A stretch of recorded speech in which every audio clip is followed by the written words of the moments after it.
Hello, everybody. I'm Abby Hart, Senior Editor of Golfdom magazine, here with another Golfdom Zoom Views. I'm here with Renee Geyer, West Course Superintendent at Firestone Country Club, just 40-something miles down the road from Golfdom's Cleveland office. Renee, how you doing?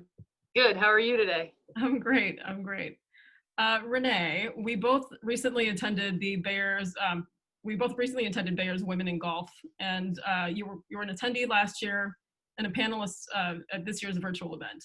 Could you talk a little bit about your experience each year and what you got out of it? Absolutely.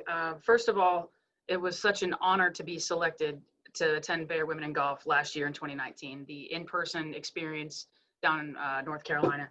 What an uplifting and brilliant time we all had together.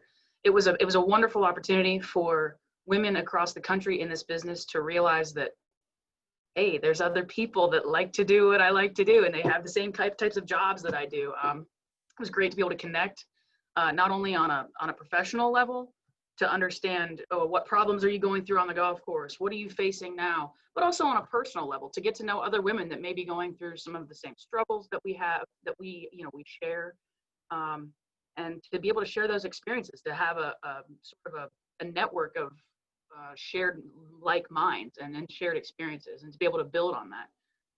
It started out just as that sort of, 3 days of intense sessions and learning and growing together, and it expanded beyond that with Facebook, WhatsApp, Twitter. We can keep in touch. I mean, we exchange phone numbers. So it's been a great resource as far as professional questions. Hey, I've got this problem going on in my greens. What do you think about this? Or reaching out to sales consultants, because it wasn't just superintendents or assistants that were there.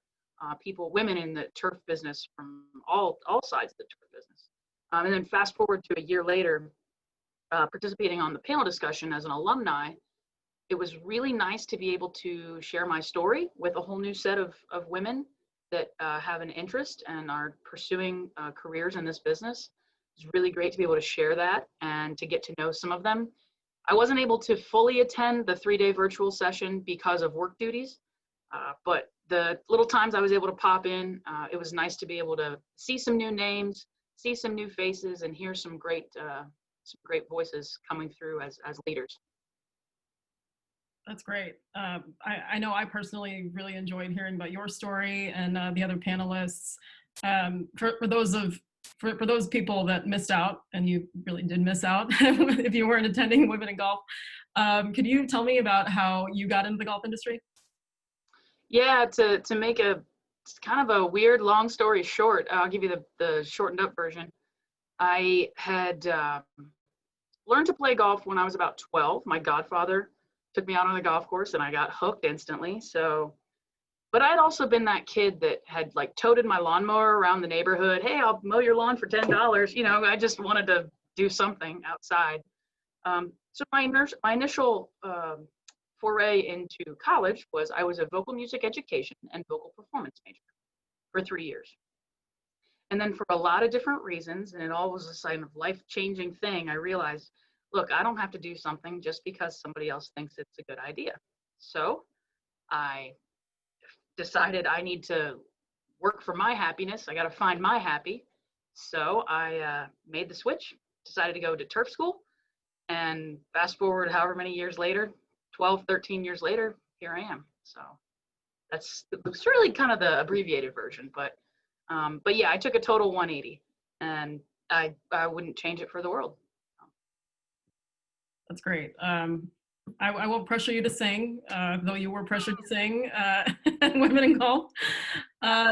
Renee, could you tell us about what your biggest challenge is right now working as a superintendent? Well, I think this probably goes for a lot of people across this business that are assistants and supers. It's looking for the right people to fill your staff out with. I think labor is a big issue across the industry as a whole, and whether that be finding labor that they fit in with our schedule, getting up early. It's hard to find people that can stay consistent to that, or finding people that are willing to do the type of work that we do and do it consistently and do it well. Labor, I guess on the whole, if you're talking broad spectrum topics, That's probably the biggest issue that superintendents face. And I know it's certainly an issue we face here at Firestone. Great. What's your biggest challenge working as a female superintendent? Sometimes I think that being a female superintendent isn't any different than being a male superintendent, which when it really comes down to it, it's not. We all do the same work. We all want the same quality results. We all want the same end product at the end of the day to make our guests, members, customers, our clients, whoever they may be, to have them have a good experience and to want to come back.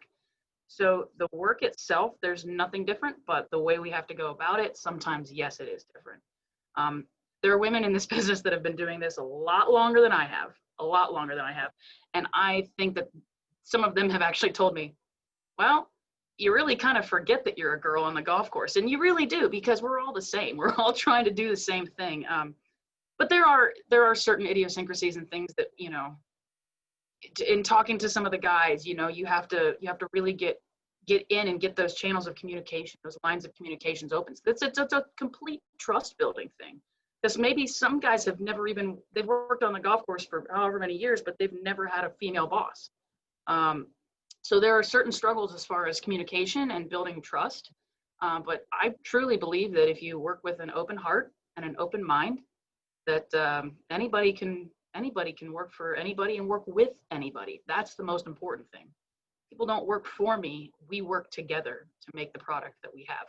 And being a female, yes, it has its ups and downs day in and day out, and people challenging you and people questioning, but staying true to who you are, keeping your ground, and take a breath, say a prayer, and you're going to be all right. So, yeah. That's really useful insight, Renee. I'm sure that our watchers, our readers, or listeners would really appreciate your perspective there. What's your advice for aspiring superintendents? Male or female, aspiring superintendents, I would have to say, continue to try to surround yourself with good people. I certainly wouldn't be sitting here, you know, if it weren't for the people that I've worked with here at Firestone, the professors that I've had over the years back in college, the people that I've met along the way. Surround yourself with good people, good mentors, keep in contact. And when it comes to the day-to-day work on the golf course, give 110%. Give 110% to prove to people that I can do this. I know how to do this, and you got to be confident. There's nobody in this world that's going to hand you a job if you don't prove that you can do the job and follow up with the confidence to say, yes, the work is done. It is good. So being confident and surrounding yourself with good people, I think, is a great first step if you're an assistant superintendent or a spray technician or an irrigation technician, and you want to make that jump. Getting an education and surrounding yourself with good people is a great way to start. Wise words. Thank you, Renee. Thanks for joining me today. I know that you have a million projects that are going on the golf course, so thanks for making the time. Yeah, of course. Anytime. Thanks for having me. Everybody, that was Renee Geyer, West Course Superintendent at Firestone Country Club in Akron, Ohio. I'm Abby Hart, Senior Editor of Golfdom, and thank you for watching Golfdom Zoom Views.